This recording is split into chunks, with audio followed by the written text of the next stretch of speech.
Luke Goodish, welcome back to Suit Up the Podcast. Thank you for having me. And you look great as always. Fantastic suit, dude. Thank you. Actually, I will shout out people that are just listening can't see this, but I am wearing a Christian Dior tie that my wife bought me over the holidays. It's really nice. I have been looking at this tie and she's been like, "When are you going to wear it?" And I'm like, because it's a kind of retro pattern, I would say. And it does not fit most of the vibe of most of my suits. But today I was looking at it, I'm like, oh, the shark skin plus this pattern, it Yeah, it's works. fantastic. I really like the design on it. It gives me Bond vibes too. It makes me want to watch a Thank you. Bond movie. Yeah, the Pierce Brosnan ties. Ooh, Yeah. yes. Analyze This Mr. Bond did a whole thing on like the polls, which is the best a tier brackets, which is the best Pierce Brosnan tie. And he's like, I hate the fact you guys chose this one because it's his least favorite, but incredible. Normally, I start off by complimenting something in your background, which I'm just gonna say, Fire in the Tall Grass is right there next Oh to yeah. your globe. Fantastic choice. Again, you do a great job of having your setup right there. Oh, thank you. Yeah, the globe is actually just like the tie. It was from my wife for Christmas. So this was like a gift for the vibe of it, and I think it fits perfectly. I've been telling her I always wanted one of these classy looking black and white globes. I think I don't know. Hmm. I just like how it looks, especially for a background. Very Yeah. cool. So finally got it, and I'm Oh, pumped. it's like I think every man genuinely wants in the Mark of Zorro, where it's that giant map Yeah. tapestry thing hanging on the wall. I'm like, yes, I do need that in my life. Dude, the giant map on the wall is peak men's adventure fiction. My friends and I growing up, Casey and Caden, they had one on their wall, and every time it was just straight to Predator, the scene where they're like mapping out the thing, and I was pointing to it and be like, all right, we're gonna go here, then we're gonna go there, and that's gonna be our plan for when we go out and play, Commando. It's good stuff.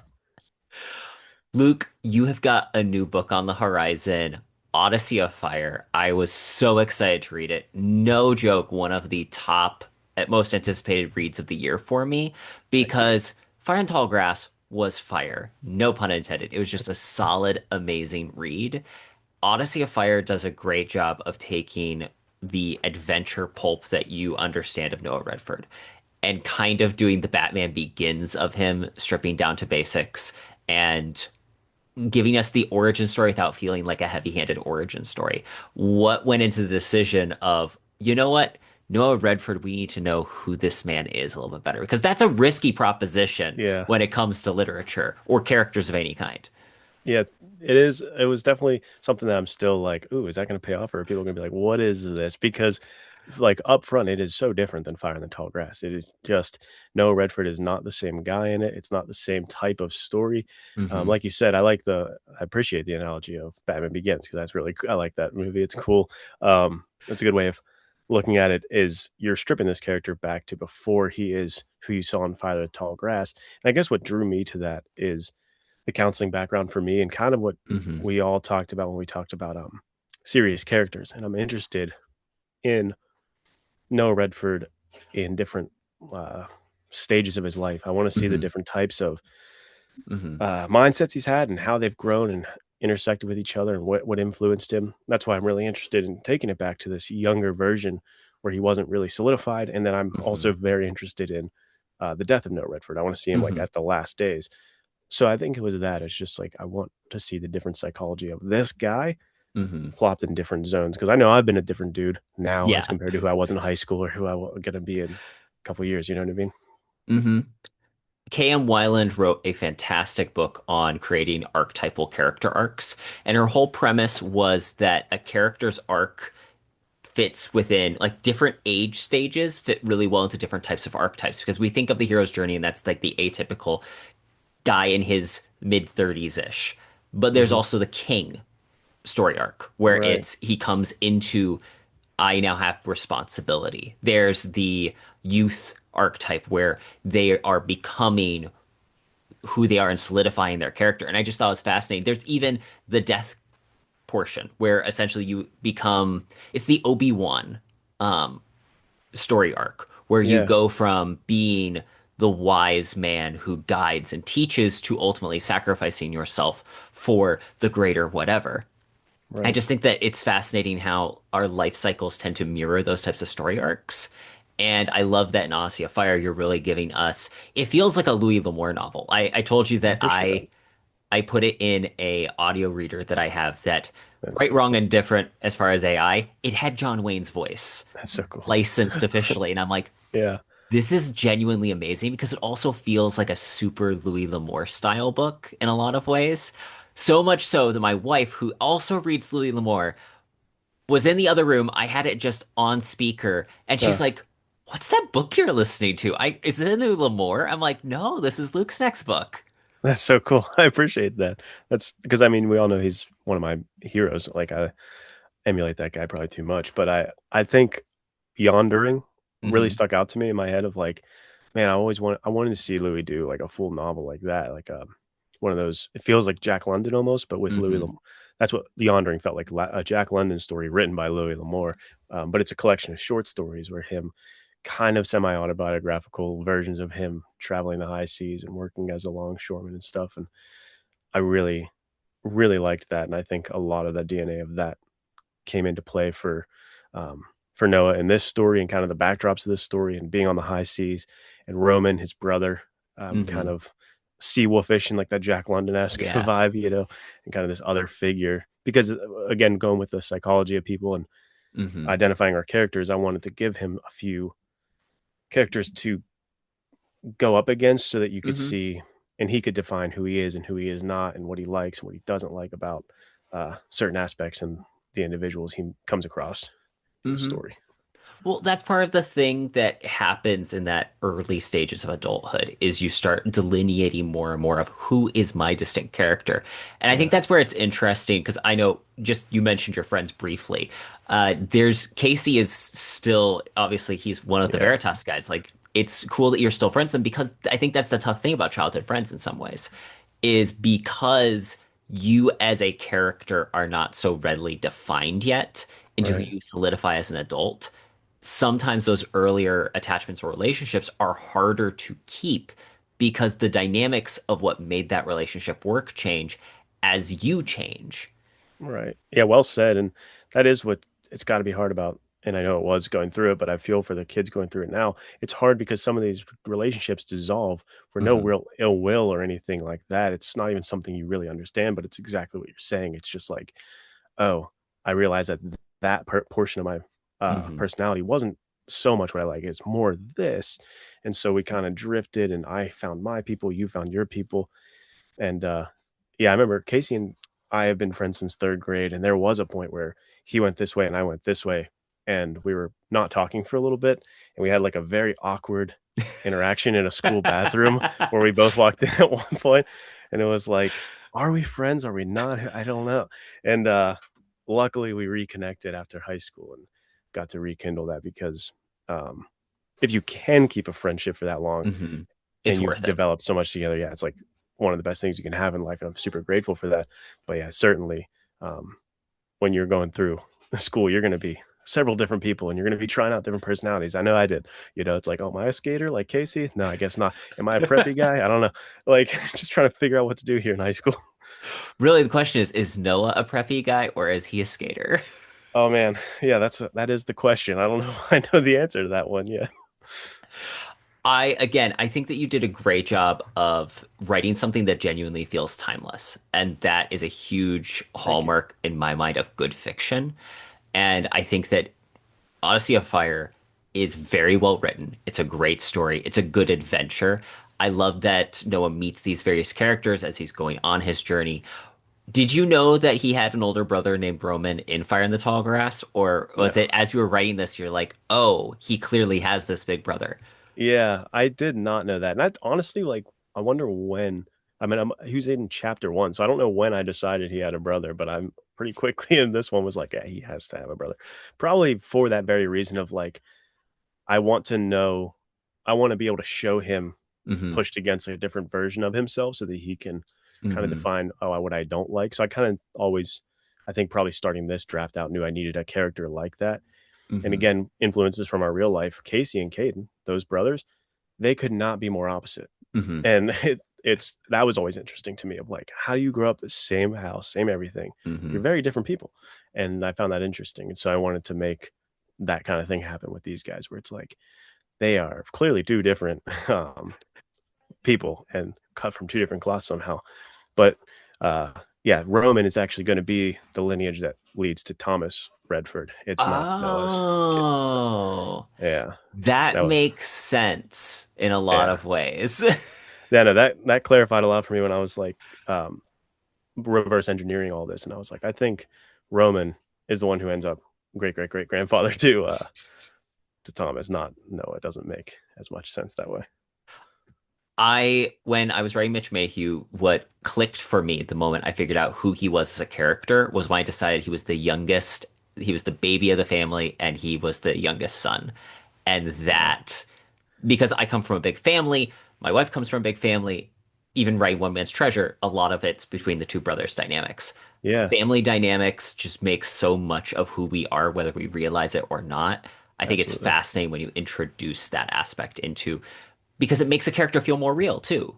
Right. Yeah, because it's exactly how we human nature interact, and we all understand that in some level. I know Nathaniel and I were talking the other day, and it's like you can point to certain behavior and be like, "Oh, that's little brother type behavior," you know. And I'm the little brother in my family, so it's like I've gotten that before. It's like, "Oh, that's such a little brother thing." It's like, yeah. So I like that you know, that's a very interesting way to look at it, and family dynamics, these kind of things when you're talking about character development, definitely good writing advice. You know what I mean? Like look at what other siblings does he have? What birth orders your character fall in? All of that is extremely deep. And I know there are psychologists and like forms of psychology that studied strictly that. They're like birth Hmm. order matters a ton, and there's a huge section of literature you could be reading on that to deepen the characters. It's really a cool angle in. So I appreciate that. That's cool.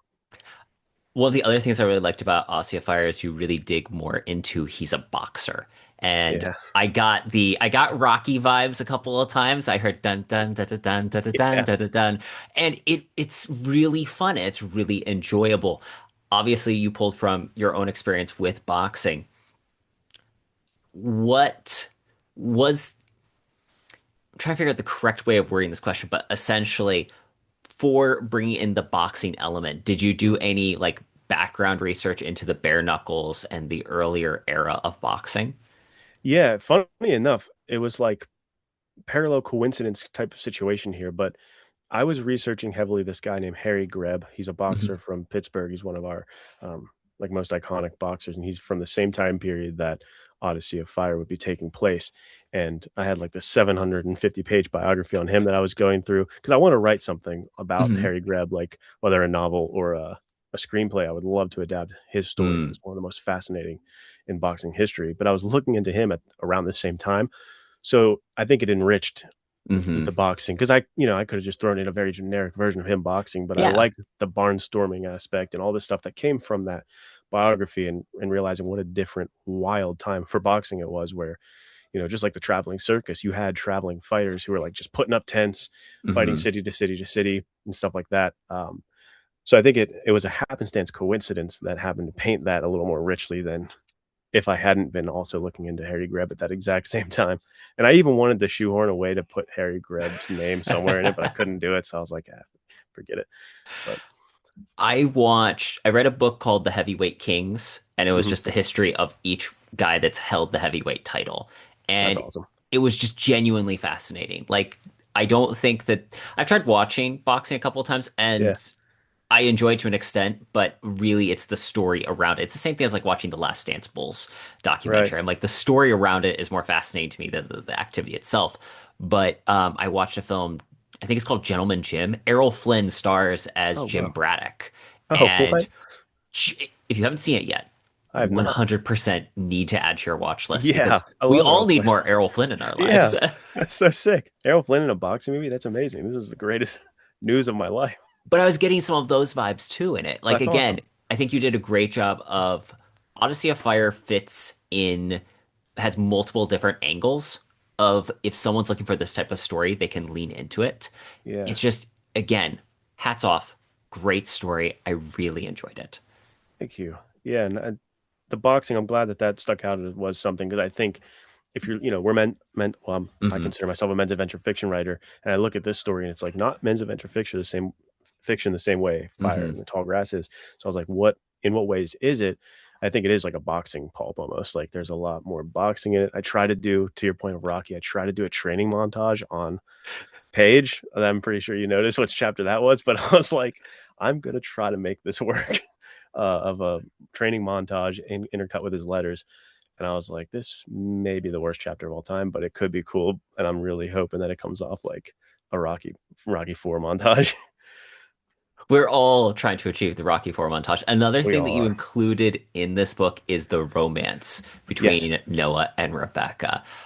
It was fantastic. I think I actually texted you the moment I got to the scene where he first meets Rebecca, Yeah. and it's just so well written. It's really enjoyable. I don't think that you've written much romantic No. elements before in your fiction. Tell me, what was like your how did you feel going into this, and what what was your mindset like here? Right. Well, so Noah, the name Noah Redford, I've mentioned before, is Noah's from The Notebook, which is a Hmm. romance film. And I always knew I wanted him to be a romantic character that has like one love rather than the James Bond new girl every time. I wanted him to have like Hmm. one solid love. And then this book was the opportunity where I wanted to have that love story, but I was not confident going into how to write that because to your point, I've never really written many female characters, let alone romance between characters. So I was uh, consulting with my wife quite frequently because she reads Smart nothing but man. romance. Yeah, I was like just consulting and having her read stuff and getting feedback that way because I was definitely not confident and knew it'd be very easy to flub something like that. And still, even if it was done right, Hmm. it was hard to interject without fearing like the certain reader might get there and be like, okay, and then throw the book over their shoulder and be like, I'm not, I don't want to read that. This is garbage. So I'm obviously committed at this point. I'm going through with it. It's going to be a love story in some respects, but I hope there's enough fun around it Hmm. that people can withstand the love story, even if that's not what they're into.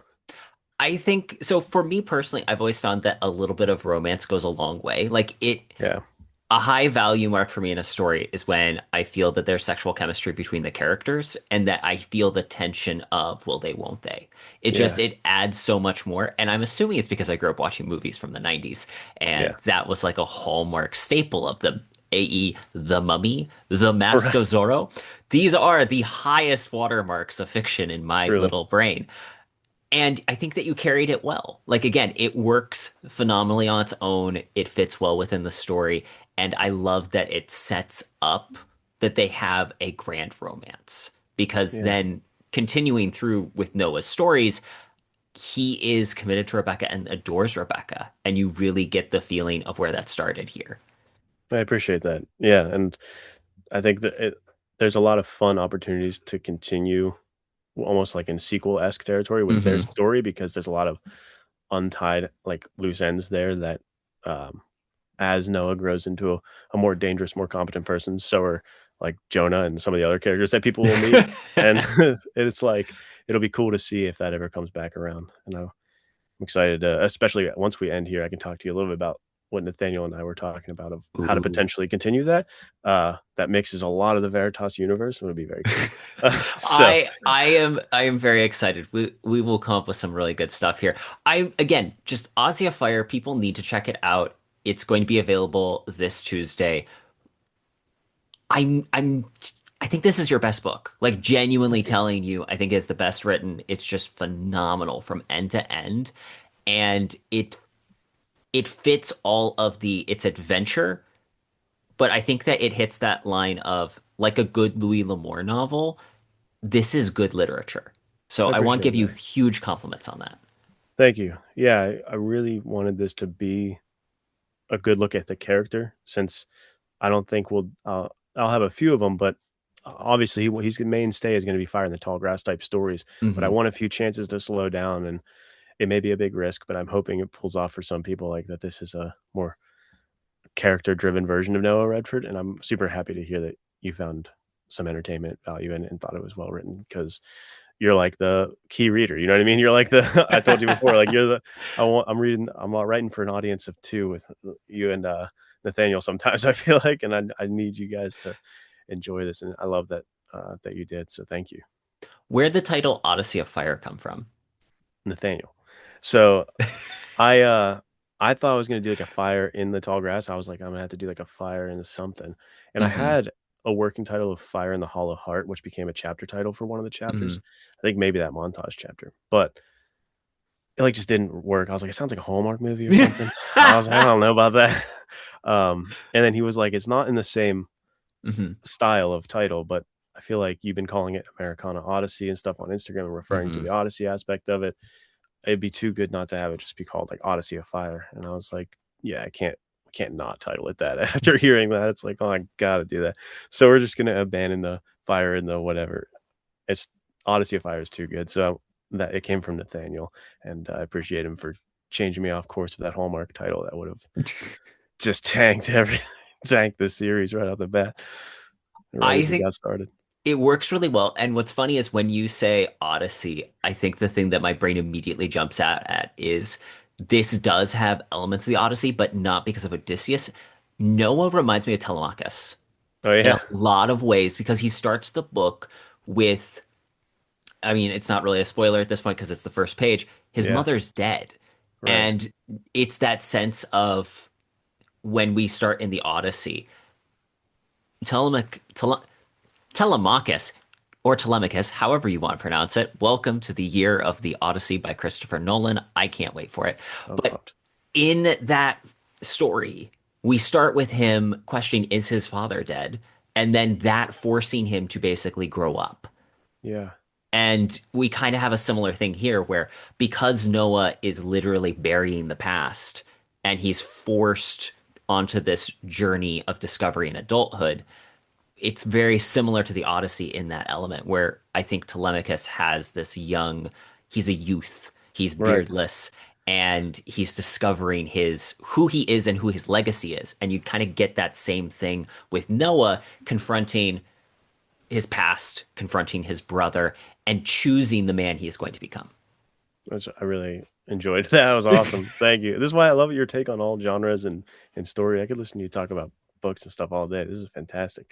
But yeah, that makes a lot of sense because he is definitely the young beardless one. He's not really the Odysseus character in this. He's like, to your point, once he loses his mother, page one, he's looking at this homestead. He's like, man, my life kind of sucks, and I don't know what it's gonna be or what's gonna happen here. I don't know how I'm supposed to move on. So then the easy thing is to lean into that anger and be like, you know what? That guy screwed me over. Let's go find that guy. He's got some answering to do.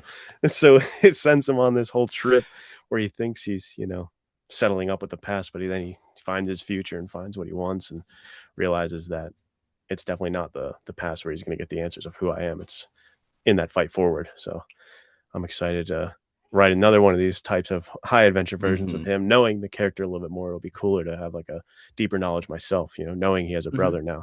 Because the very first time I ever read him, I didn't even know he had Rebecca. You know what I mean? Like, so Hmm. each time I write him, I learn something new, and it's like it's helpful. I like it.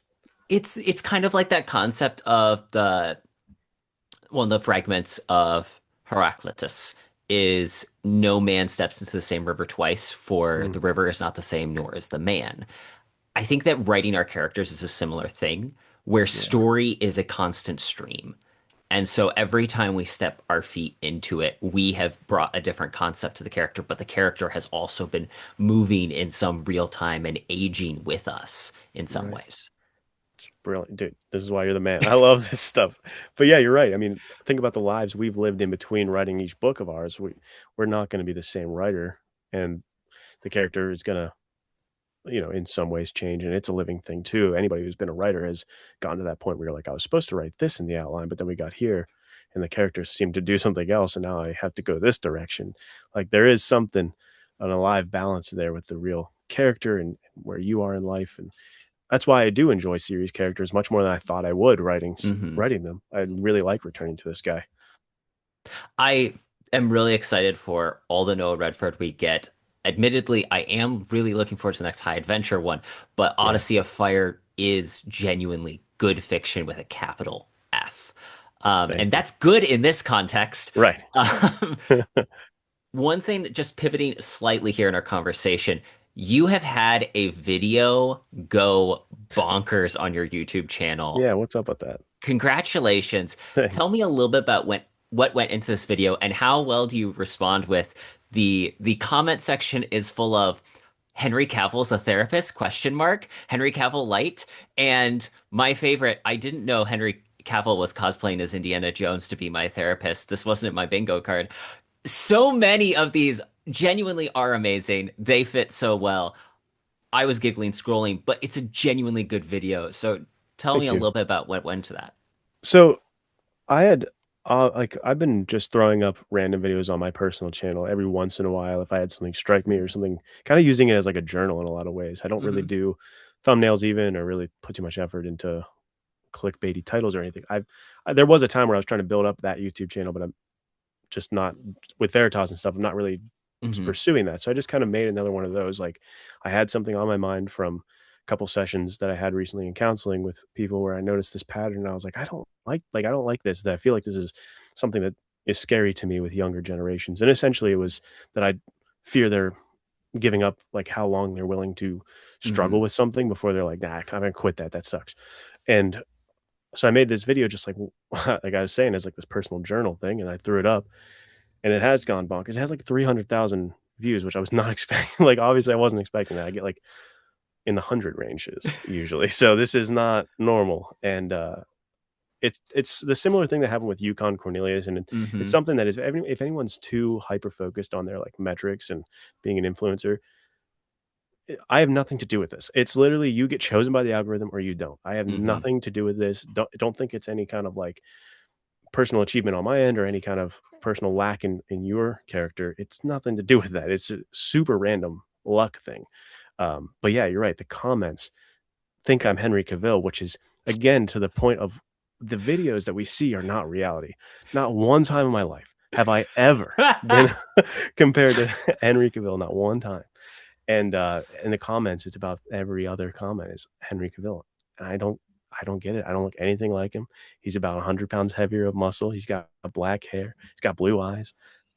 It's I wild. It's a wild experience, and it's just all surreal and doesn't make much sense. I think that it's genuinely amazing. And the video is genuinely really good because I No, think thanks. that it is fascinating how we see our digital age has accelerated our lack of attention in so many Yeah, different ways. And it is far too easy to just popcorn from one thing to the next without putting in enough effort. I fully believe in rejecting sunk costs. If you feel like it isn't working, move to the next thing. right.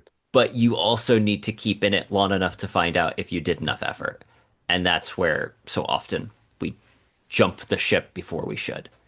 Absolutely, and even, like, slightly related to that is just the ability to be bored, and this one is one I Hmm. definitely see in my own life, like, just sitting with your thoughts, how they say, like, shower thoughts or, like, on a drive, you'll get Hmm. thoughts. It's because it's the only time your phone's not right in your face and, like, Yeah. you're getting inundated with stuff, and I definitely struggle with that. I bet you I'd be a much more profound, deep thinker if I had more time away from, like, just consuming everything, but Hmm. it's really hard when I'm like, the phone's right there. It dings for some reason, and then you flip to the next Hmm. app, and you just find yourself on a doom scrolling hip like hop ride from one to the other, Yeah. and you're just, man, my dopamine's getting flushed, and after that, I'm burnt. And then I go try to watch a movie, and I'm pulling out my phone while watching a movie. It's not good, and it is a struggle to push back against that. But like I said in the video, I fully can empathize with where these younger kids are coming from because Hmm. I am grown and I suck at it. If I were a Hmm. kid in this day and age, I don't know. I don't know what I would do or how I would Hmm. move forward. With any kind of ability to fight against that, it'd be really hard. And I don't know. You're a father of young children. I'm genuinely curious, like, has this affected the way that you want to raise your children with technology? Yeah, it definitely makes me one worry about how much they see me on my phone because it's like the other day I saw, Grayson playing with like a toy and having the toy have a phone, and it's like, oof, he's definitely getting that from me looking at like a phone all the time. Like I don't, that can't be the example that I set. So it does a lot to like raise my bar. And two, like it makes me want to obviously limit how much they're on Hmm. screens and things like that, so that it doesn't unlock that Pandora's box in their mind of like that Hmm. level of stimulation. Because once you get there, it's probably really hard to pull back out of it. So yeah, it definitely makes me it calls me out and it makes me have to be better, which is tough for me because I'd rather, it'd be great to just throw the TV on and ignore it, scroll on Hmm. my phone. We'll all just Hmm. exist like that, but definitely not how I want to live. And I would, I want to do all I can to give them the opportunity to have a thoughtful, deep, insightful mind that can be independent and have their own thoughts rather than just be swept away into the algorithms and the echo chambers. Hmm. Well, it's crazy how I was thinking about this yesterday that we've essentially turned our attentions into just another commodity and resource. Like it's a renewable energy source that Yeah, has now been harnessed the same way that we would talk about water, air, or soil, because they're literally making money off of how many eyeballs are staring at something for how yeah, long or clicking something. Sorry. And now we're both writers and entertainers. So we do contribute to this, but we hope right. that we're doing something that a good story should cause you to be entertained and tease your brain. Yes. And that's very different than the intense eyeball manipulation of just so many colors, flashing things, and dopamine hit that Right. just scrolling TikTok for hours can do. And like with the books and stuff, like you said, with us being writers, Thorn, your upcoming book, like Thank you you. read that, and it was so good, but it making me think about duty, and that's like a theme that kind of is thrown throughout it, and you weave it in there intentionally. And as I'm reading it, if I'm doing it properly, I can sit and think about that Hmm. concept and that theme in my own world. And I think that's kind of what I would like to see my kids have the ability to have, is not just like throw the YouTube video on about someone, even someone admirable like John Lovell Hmm. or something, talking about duty, but what do they think about duty and how does it line up with their Hmm. concepts? And they can pull from the thing they read over here and the thing they saw here, and they kind of can make their own Hmm. version of what that looks like rather than just regurgitation. Um, because I know even like a lot of study that I've done in my life, I thought I was getting more enriched, but I realized I was just regurgitating, and I was like, I don't think I understand that. I think it's more of like a Hmm. recognition type of thing. I need to, how do I synthesize this information in a way that becomes truly mine and integrated into something that Hmm. is fully, individual to me. So again, love Thorn as Thank a you. sweet, amazing adventure story that people should definitely pick up. But I also like that it made me think about the concepts like duty. Hmm.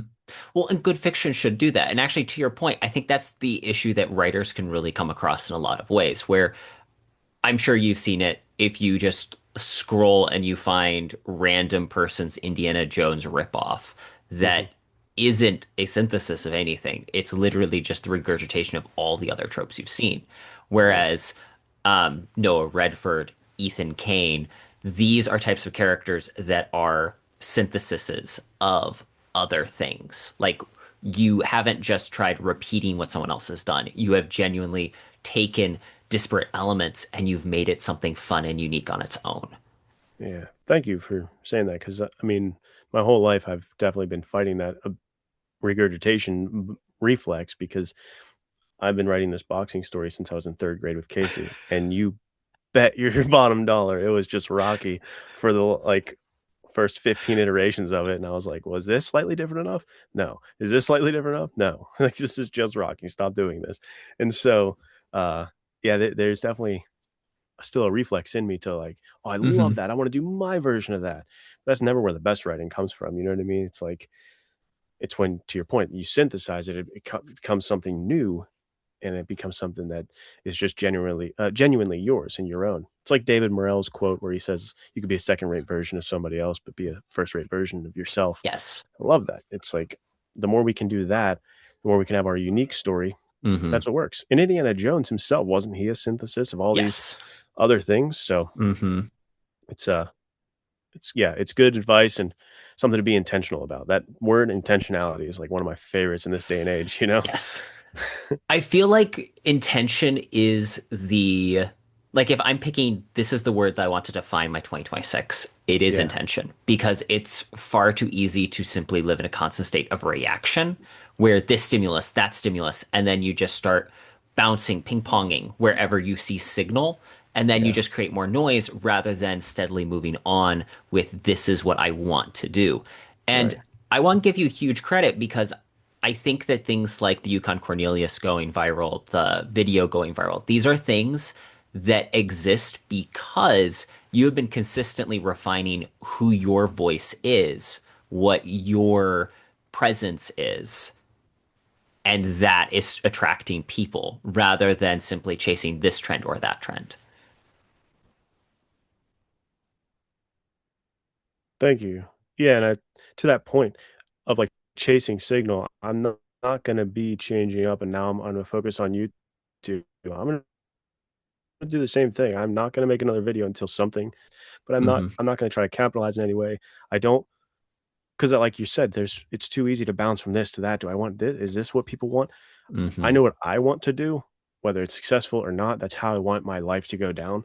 And I don't want to have lived somebody else's version of my life at the end of things. So I'm just going to stick to my path. And, what blows up, blows up. What gets 100 views gets 100 views. I don't care. I'm doing my thing. You know what I mean? Hmm. So, yeah, I appreciate that. And I do think that's something that people should consider more is finding your path, sticking to it. Not, it's not to say don't follow feedback and figure out what's Hmm. working, what's not. But I'm certainly not going to just like, oh, now I have to focus on YouTube only because that's what works. Like I'm going to focus on Veritas still, and I'm going to focus on the book still, and I'm the Instagram. I'm not. I will do YouTube videos as I've done, which is when I Hmm. have something to say. Because one of my other favorite quotes is like, "Don't talk because you need to say something. Talk Hmm. because you have something to say." And I want to follow that rather than try to just make content. Hmm. I just played with my own version of this, the difference between feedback versus chasing signal. The what I learned from Men's Adventure Fiction video Yeah, did really well. So I was like, okay, I'll do the James Bond one. My realization is people actually want to hear me talk about books. right. Shocking thing considering this is the podcast. But this was the same idea with how Suit Up became what it is.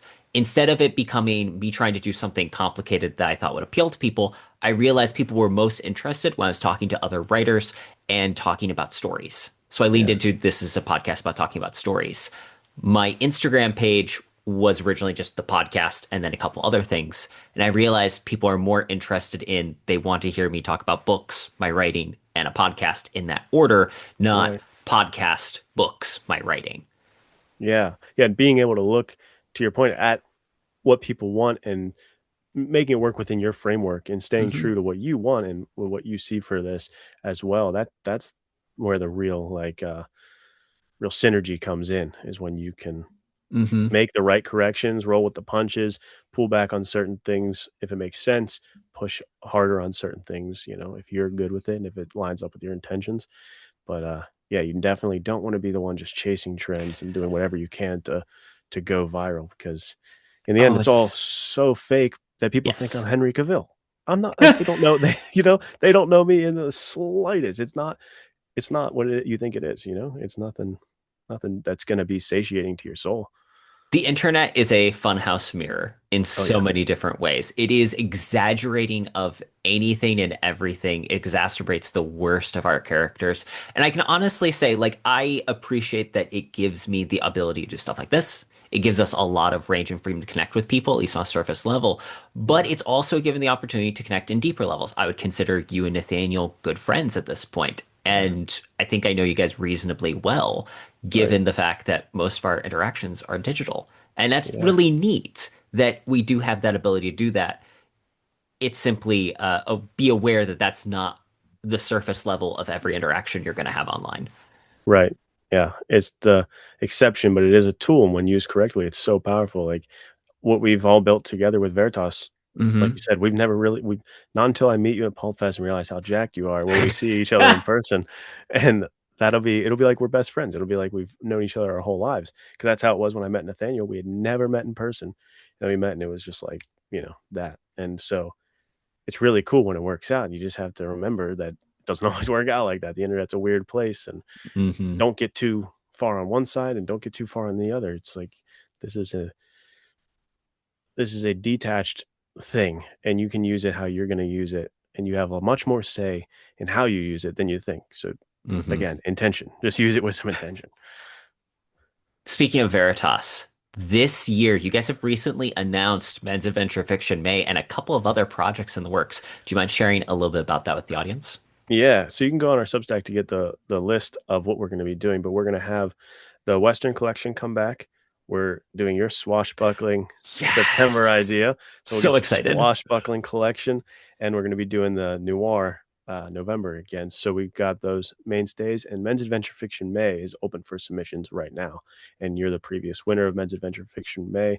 We got Mitch Mayhew coming from that, so it's probably my favorite Veritas event ever. It's like the Men's Adventure Fiction May thing. And if you have a story, if you're a writer, it's, all these opportunities are here for you guys to get a story and try things out. I know you've said it before, like you were testing things out with Men's Adventure Hmm. Fiction May with Mitch Mayhew scene.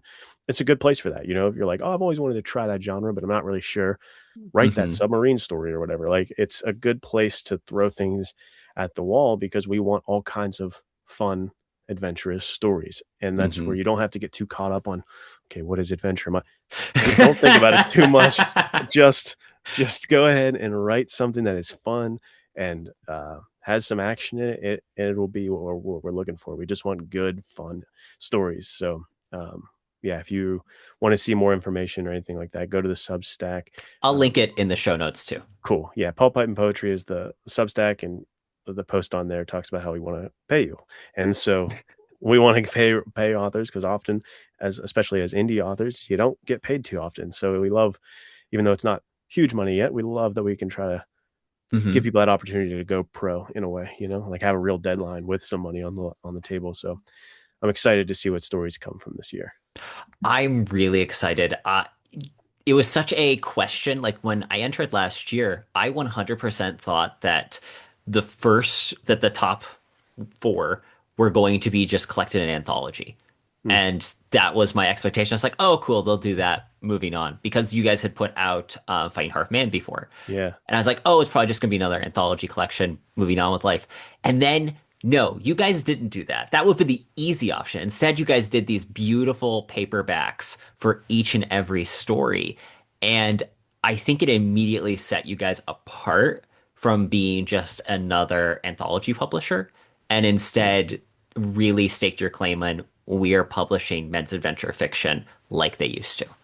Yeah, thank you. That was definitely one of the cooler parts, is being able to hold like a stack of the 5 or 6 of these stories, and you're like looking at all the different genres and subgenres, and they're just like these little quick reads that Hmm. do remind me of like a new version of what we used to have of all these little dime store novels that you could have gotten, as you were getting your Coke for however many cents back in the old days, and you're in the 50s or something like that. It really reminded me of something from yesteryear, and I love that. So definitely doing that again. Everybody's getting their own paperbacks, and we'll continue to go down that route. And also, the other thing is those when you talk about anthologies, we're trying to learn and make those more impressive and collector looking ones with the stuff on Hmm. the spines. Like we Yes. want to be able to figure that out because stories Hmm. like Thorn, they need something like that, like something epic looking. Like we're gonna Hmm. keep continuing to try to up the ante, and we're new, so we make mistakes, and we're not that great at everything, and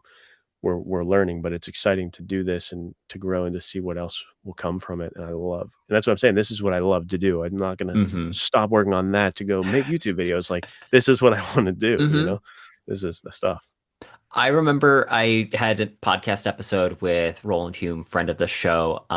He and Greg Tuch do a podcast called Fully Booked, and he's holding up the copy. He's like, "This is beautiful presentation." Like again, just it works so well, and I think that's the cool part though about indie publishing is being able to create different tier levels of products and Yeah. have these beautiful lavish editions of things. I can't remember if I sent you the video or not, but this guy was like, these are the 4 trends or five Mm, trends in fiction coming up this year. And one of the ones he yeah. highlighted is collector's editions of things. Right. Really, for those like 50 diehard fans that want to spend the extra premium dollar on something, it's Right. really cool to be able to have that. And I think you guys did a good job with that with the Western Tales collection because you had both the Right. regular paperback version and then the hardback cover. And again, it's just really nice to have those different types of options.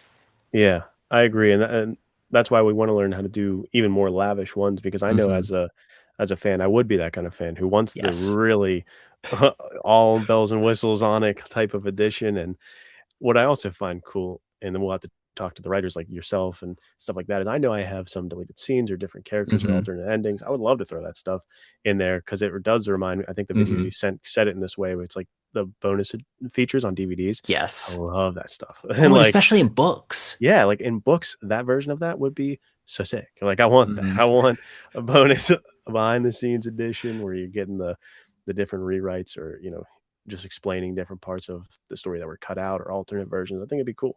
An interview with the author, an interview of the author interviewing the Hmm. character, stuff like that is interesting to me. Hmm. So, oh, we got to figure more of that stuff out this year. I have ideas. We'll talk off camera. There's I can't remember if it's Donald Westlake's collection of fiction. I think he actually does do an interview with himself, but because he wrote the other character under a pen name, Mm, it's like Donald Westlake interviewing Richard Stark. that's And cool. it's just hilarious because he's writing Richard Stark's responses Yeah, in very like Parker type dialogue that's so good. versus Donald Westlake's more humorous take on things.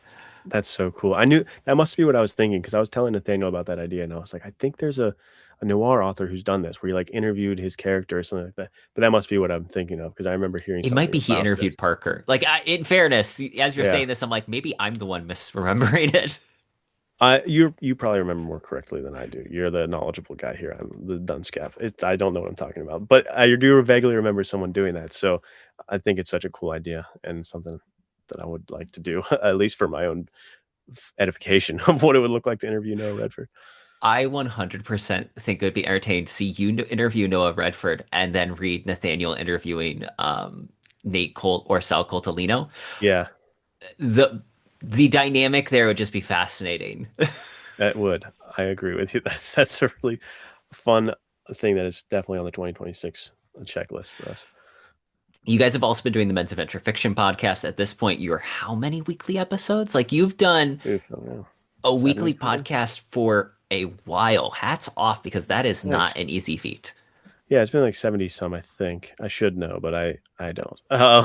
But it's been fun, and that's why like I don't keep track or it doesn't feel crazy. It's just I love talking about the genre so much, and Nathaniel and I would be doing it anyway. So it's like this is just an opportunity to be able to explain to our wives why we need to go talk about men's adventure fiction for an hour. It's like I know I have to actually do this tonight because it's the podcast, instead of just being like, I want to go sit and talk about Yellowstone or something like that.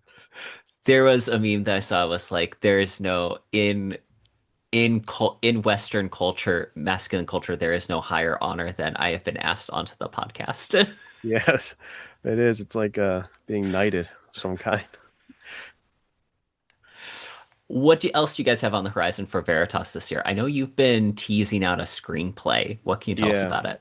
So the big thing, and this is why sort of the production side of Veritas will be smaller and more quiet this year, as far as public facing, and it'll be more so the publishing that you see more of is that we're working behind the scenes on our first feature film.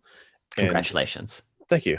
And we have the script ready, and we're still finalizing casting for some of the bigger roles, but we're kind of just full on pre-production right now and figuring out budget and learning that the budget's way higher than you want it to be. So it's like Hmm. securing the money and stuff like that. So we're behind the scenes working really hard on pre-production, and Hmm. that's where, like I said, we're not going to see a whole lot of like film festival or stuff like that coming out from Veritas this year because we're going to be focused on trying to go into production around November. Will be when we try to film, start production on this crime story called the Crime Story Iron City. And it's like a modern mafia tale, and I'm Ooh, excited. It'll be very cool if we can pull it off, which I do think we're going to be able to pull it off.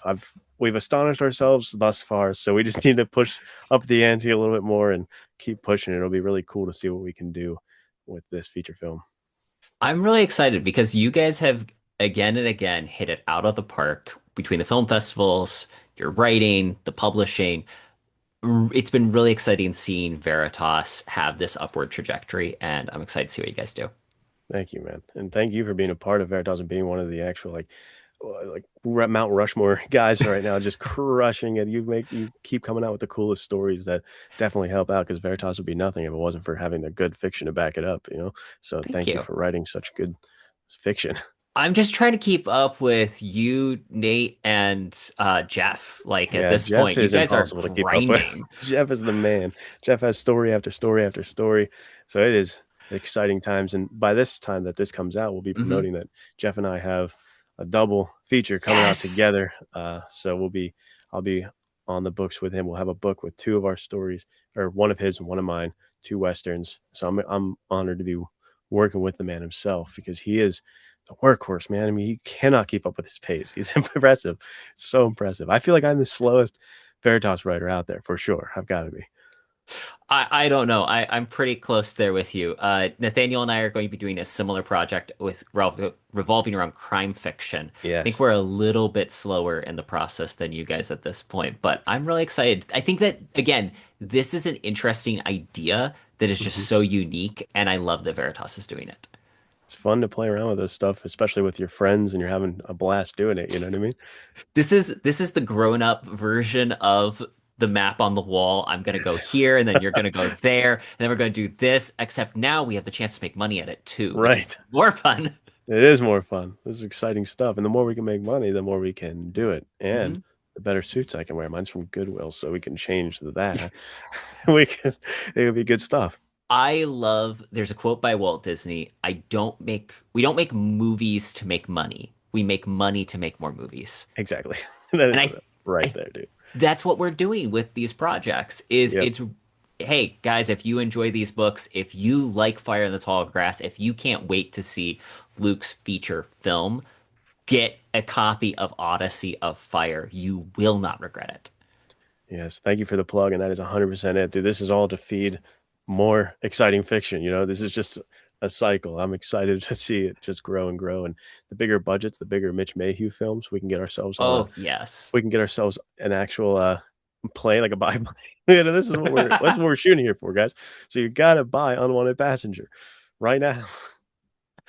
Thank you for the plug. Luke, this has been a great conversation. Where can people go to learn more about you and your work?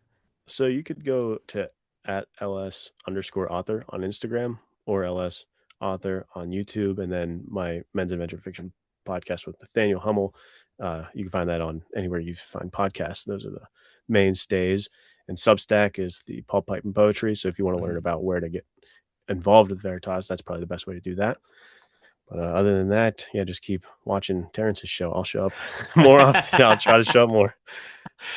I'll link all of that in the show notes. Luke, it is always a pleasure to have you on the show. Yes, thank you so much for having me.